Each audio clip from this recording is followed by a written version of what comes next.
Hi, I'm Elizabeth, And I'm Cindy. and we're here with another Feeding Frenzy for the 40-Day Prosperity Plan for the Abundance Book by John Randolph Price, and we're on day 26. Ooh, favorite. It is, isn't it? My inner supply instantly and constantly takes on form and experience according to my needs and desires. And as the principle of supply in action, it is impossible for me to have any needs or unfulfilled desires. Okay. Where are you with this one? I'm much better this time. Are you? I really am. Well, let me hear about it. Several things opened my eyes since we did it before. And one was the discussion we had with Cece a couple weeks ago, Yeah, that was a good discussion. where she helped me to understand the word desire better, I think. Which is, and she talked about pregnancy, and that it starts with desire, and then it ends with a baby. But there's 9 months in between. So that desire is just as much part of that process as having the baby. It's just the beginning of that It's process. just the beginning of that process. So when I have a desire, it's just the beginning of the process to see the manifestation. That really helped my logical brain to see that desire is just a part of that process. And the other thing that helped was when we talked about that God is my fulfillment. That just being aware of God's.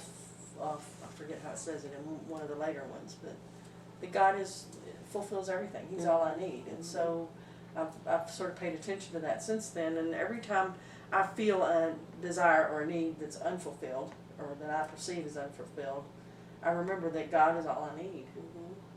And just focusing on God and getting in alignment, I realized that, well, I didn't really need that anyway. Or, okay, if I really need it, He'll provide it. So it helped me to see that I really don't have an unfulfilled desire as long as I perceive the word desire correctly, and as long as I keep things in perspective and stay in alignment, then I really don't have any unfulfilled desires or needs. You have really come a long way with this Have I? one. I am proud of you. Pat me back, my back, if you want. It's just That's fell a into big place this leap. week. That's Yeah. a big leap. It really is a big leap for me. Cece had such a great way of explaining that. I'll have to share that. We are in Chattanooga, Tennessee, and we are joined by our good friend, Cece. And we thought you would enjoy some of Cece's perspectives, because she has a really good way of thinking about things. Thanks for joining us. So much smarter than we are. Here's what I believe about that. I think because we live in the dimension of time and space and distance, Okay. that we are just in the process of catching up. But the fact remains truth. You know, there's a difference between truth and fact. They usually are congruent, but not always, because we have this little lapse of time, space, and distance. But we're spiritual beings having human experience, Right. and vice versa. So the fact is that it may appear, you know, that it has not been met, that there is this lack because it's catching up. But it's just a matter of time. It's a matter of the dimension we live in. It's already been manifested. It's already been materialized. It already exists in some form. I just have to catch up to it. You're pretty much a little slow, baby. No, who needs enemies when you have friends like this? All of us are slow because we're dealing with our consciousness and our mentality. And the collective consciousness is heavy. So it's while we're in this physical world, it's just going to take time for us to catch up. Well, and the less we are attached to that physical world, the more we move into the spiritual mentality, the faster it comes to us, because we have the ability to do that. It's like, okay, say that you place an order. Have you heard this before? Right? This is exactly what she tells me You every place time. an order, and it depends on who the delivery system is. If it's snail mail and Pony Express, because they ain't what they used to be, or if it's UPS, or if it's FedEx or whatever, it's going to get to you at a different time frame. Okay. It's not that the order didn't get processed. It's not that it wasn't received. Right. It's just the delivery system. So that's what we're dealing with. And because we tend still to use our five senses as our primary means of processing and verifying what we believe to be true, that's where that snag comes in. That's my take. Yeah. It's not in I the think order. my biggest problem with this is his wording. He uses the word desire, and desire to me already means that it's not fulfilled. You know what I'm saying? No. No. Well, I put a desire as a want, and a want is, I guess, it's a lack word anyway. Well, that's one See, of the it means I don't have connotations. something that I want. I want it, meaning I don't have it yet. I'm not sure I see it that way. Okay. Well, I probably shouldn't see it that way. No, it's not a matter of should or shouldn't. It's just a It's matter. just where you are. Yeah. So how do you see it? Well, I see it as a desire is the beginning process. It's like, having a child, getting pregnant. Yeah. It's all part of that whole thing. You can't have one without the other. And there's just a matter of time and space in between and a few little labor pains. I don't know nothing about birthing no babies, Miss Scarlett. It's not that I've done this, but really and truly, once it's in process, it's just a matter of fruition. It's a matter of completion. I don't see them as that different. Okay. I mean, how can you be part pregnant? You Well, are or you you're can't, not. right. And I think the desire and manifestation are one and part of, they're the same thing. It's just which phase you're in. Oh, okay. To me, That's wanting is that's more, a very yeah. good way to think about it that I hadn't looked at. Want implies lack. I mean, technically, Webster has that in there. But I think it reminds me of a Unity friend of mine, a minister, who said he could never get, as a little kid, the Lord is my shepherd, I shall not want. He said, why do I have a shepherd I don't want? I'm like, let's rethink that a minute. So it depends on your perspective. But I think with your perspective about wanting, Oh, that's great. it's not about correcting you, it's about an opportunity Right. to look at it Yeah. a little bit differently. Well, I always have trouble with this one. Always. Well, you don't have to. For me, No, I know. But I I can can. change that story, right? I think of it like ordering a meal. And I sit down and I order something that I may be interested in today. But because there's that space and time and, a ripening that has to happen along the way before I actually see it manifest, depending on the delivery system, how many times I change my mind, etc., that what I'm looking at in my little R reality are the things that I ordered a while ago that are just now catching up, or I'm catching up to. And that makes me, or keeps it in my forefront, in my mind, that I am always ordering for what I want tomorrow, next week. So if I don't like what I see in my little R reality, then I make the positive changes now, so that I catch up to what I did want. Yeah, there's a few steps between the serving table and the kitchen. You know what I mean? Yeah. The chef's always in.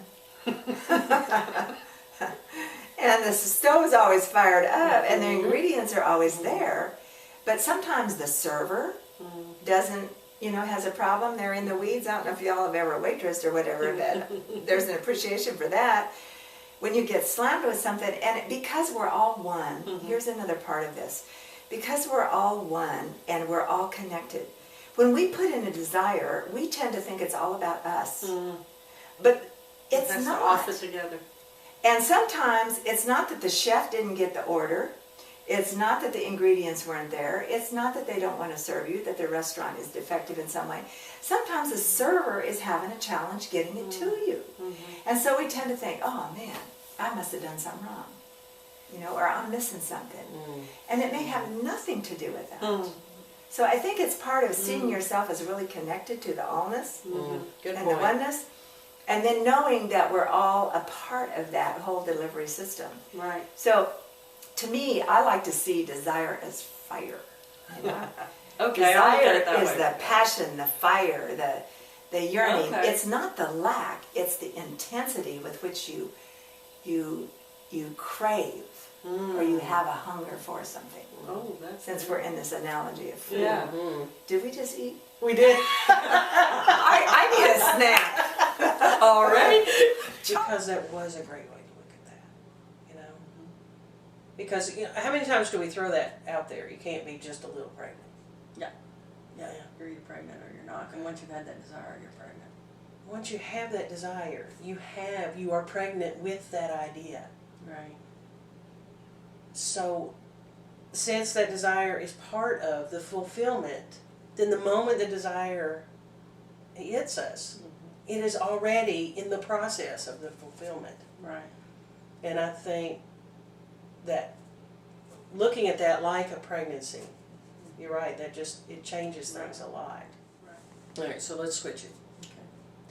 My inner supply instantly and constantly takes on form and experience according to my needs and desires.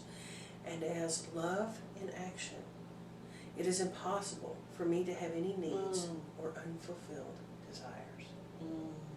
Now, when we look at that pregnancy analogy,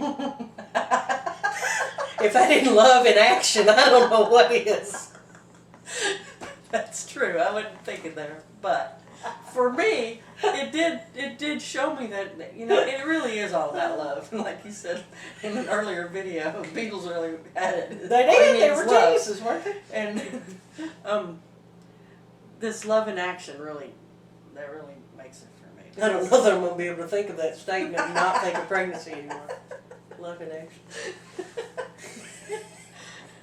You're crazy. Okay. But it does take on a new twist now.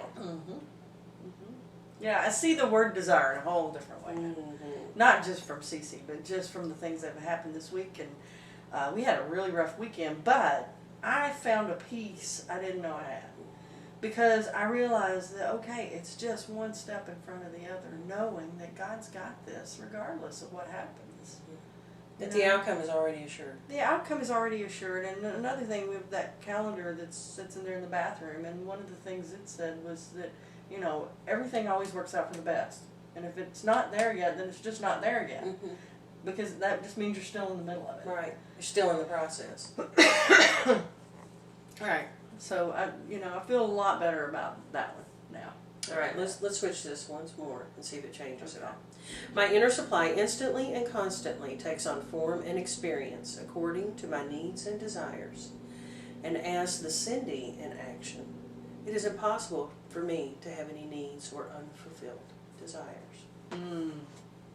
That puts the responsibility on me again. That I'm in charge of this. I get to decide how the story ends. I get to decide what happens in my life.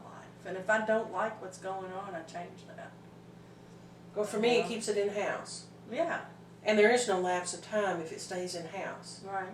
If you go and you have to the doctor's office and you got to get your blood drawn, well, if they've got to send it off, you're automatically going to have to add a couple of days before you get the results back. Mm-hmm. Well, when I think of it as me in action, as I'm the love in action, when I think of it as me in action, then once I have that desire, it's already in action. Mm-hmm.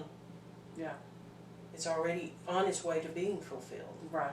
Right. That's the first step. So if I think of it in-house, then there is no possible way for me to have something that goes unfulfilled. Mm-hmm. If it goes unfulfilled, then it's because I have not taken the action. Right. So it's my perception that's out of whack. Right. Right. And I truly believe everything is on us. Everything from our health and wellness, and that's hard to say because sometimes I get sick and I don't want to blame myself. And I know there's a lot of people out there that don't believe that, but I faithfully use Louise Hay's little, what's an app on my phone, but it's a little book too.